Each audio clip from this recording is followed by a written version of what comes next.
Welcome to T Favors TV. We are back again with the latest.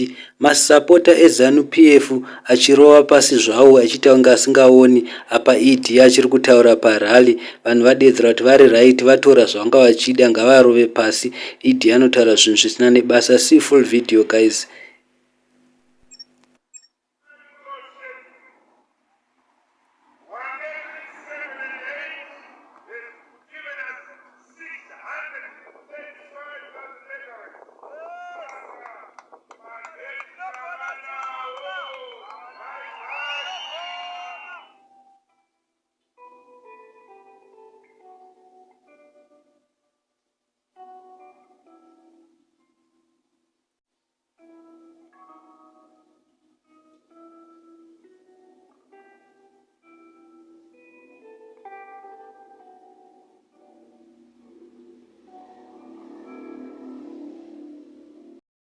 I'm sure guys mazvionerawo mega vari kurova basa havana kana basa nezvekutaurwa naED vanoziva kuti aiwa imbavha yemunhu. Handizi guys unoti kudi saka ndiyo nyaya yanga tauya nayo guys.